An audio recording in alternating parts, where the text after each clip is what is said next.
Good day and welcome back. I've been really keen to get one of the loops completed so that I can actually get something running properly instead of just back and forward along the track. So over the last week I've been busily installing the Woodland Scenic track bed system.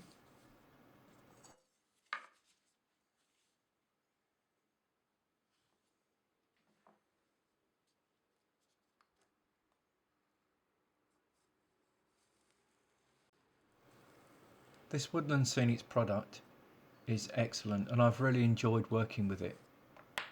It's super flexible, goes down easily, and you only need a small amount of adhesive to stick it down.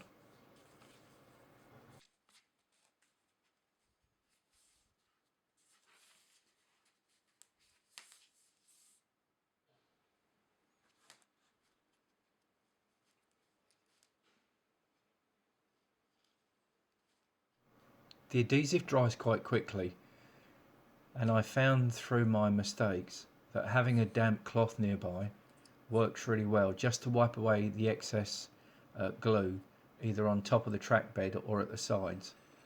This also helped me keep the baseboards from becoming sticky, as the glue has this, it's like a rubbery consistency, which does dry off eventually but stays tacky for quite a long time.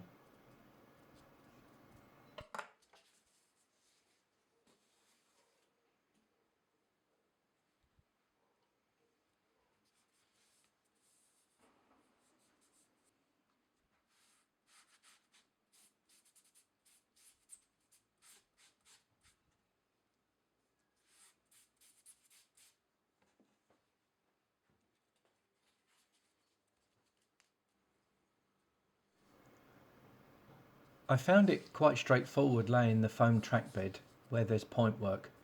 I just laid the foam on top of the existing track, made sure that I got it central, and then used a ruler and drew a straight line where the track bed that's underneath lies, drew a line, and then cut along the line at a 45-degree angle, and that then allowed the two sections of track bed to lay nice and snugly together.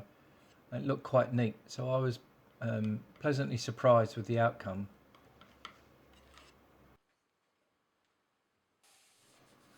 My plan was to complete one loop, and on the track plan there is one section of the track work that runs around the central area that I sit in. I worked on the assumption that if I can get that loop completed, that will at least allow me to let trains run around and I can service them and work on them and actually have something moving whilst I work on the main layout itself.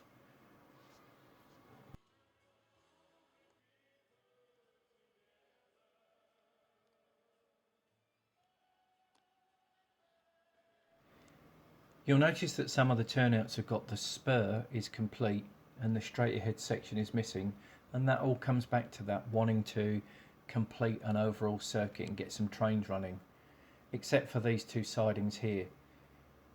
And I've done these at the same time as doing everything else, just because it made sense to complete the wiring underneath the baseboards at the same time as wiring this corner where the curve is.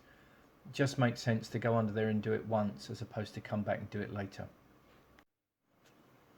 And now at last, one complete circuit. This loop of track runs around the entire central operating area, and this section here is the passing loops that will eventually sit behind the back scene. This will allow me to either store locomotives, or if I'm trying to run something and test it, that can occur whilst the rest of the layout is operating. The only additional thing that I have done to this loop is this section of track here, which is going to eventually be the programming track once I've worked out how to wire it in. This will enable me to bring locos off of the main layout into here for programming, and then eventually they can rejoin the layout for normal operation. when not being used as a programming track, this can just be used as additional storage.